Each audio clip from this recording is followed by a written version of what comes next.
नमस्कार मित्रांनो, मी अमोल जाधव. स्वागत आहे तुमचे CSC मराठी या यूट्यूब चॅनलवरती.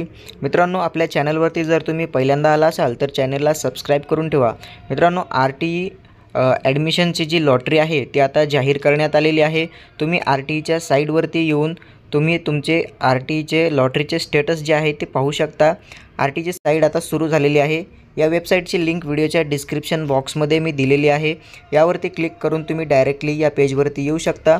इथे आल्यानंतर तुम्ही पाहू शकताय आता साईटमध्ये नवीन अपडेट करण्यात आलेले आहे. सगळ्यात पहिल्यांदा इथे महत्त्वाचे इन्स्ट्रक्शन दिलेले आहेत, ते वाचून घ्या.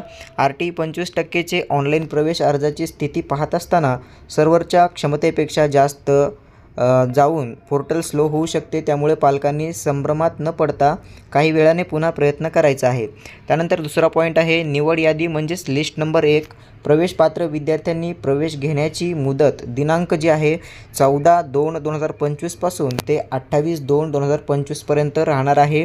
निवड यादीतील प्रवेशपात्र बालकाच्या पालकांनी अर्ज भरताना जी कागदपत्रे नोंदवली आहेत त्या सर्व कागदपत्रांच्या मूळ प्रती व साक्षांकित प्रती घेऊन जाव्यात. तसेच आपल्याला मिळालेल्या अलॉटमेंट लेटरची प्रिंट त्यांच्या लॉगिनमधून किंवा पडताळणी समितीकडे जाऊन काढून घ्यावी. पालकांनी आपल्याबरोबर RTE पोर्टलवरती असलेली हमीपत्राची प्रिंट देखील घेऊन जावी, हे इथे सांगण्यात आलेलं आहे.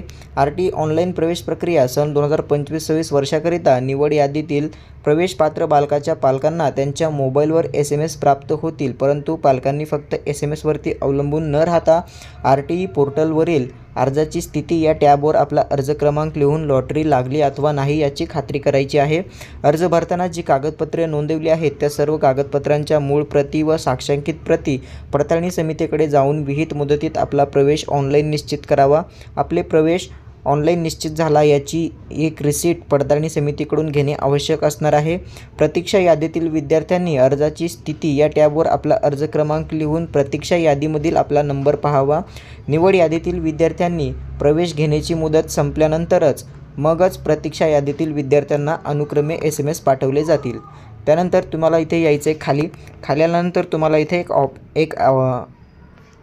एक ऑप्शन देण्यात आलेला आहे, ॲप्लिकेशन वाईज डिटेल्स, अर्जाची स्थिती पहा. तर यावरती तुम्हाला एकदा क्लिक करायचं आहे. यावरती क्लिक केल्यानंतर इथे तुम्हाला ॲप्लिकेशन नंबर टाकण्यासाठी विचारेल, तर तुम्हाला इथे ॲप्लिकेशन नंबर तुमचा टाकून घ्यायचा आहे. ॲप्लिकेशन नंबर टाकल्याच्यानंतर तुम्हाला इथे एक गो नावाचं बटन दिसत आहे, यावरती क्लिक करायचं आहे. यावरती क्लिक केल्याच्यानंतर तुम्हाला तुमच्या RTEमध्ये सिलेक्शन झालेलं आहे की नाही हे तुम्हाला दिसणार आहे.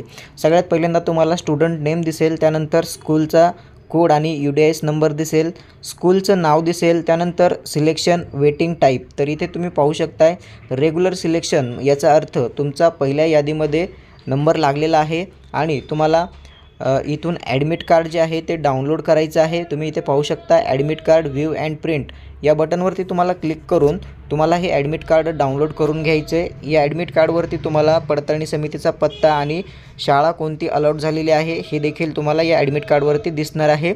तर तुम्हाला हे ॲडमिट कार्ड आणि जाताना तुम्हाला हे हमीपत्र तुम्ही इथे पाहू शकताय सेल्फ डिक्लेरेशन म्हणजेच हमीपत्र, हे देखील तुम्हाला इथून डाउनलोड करायचे आहे.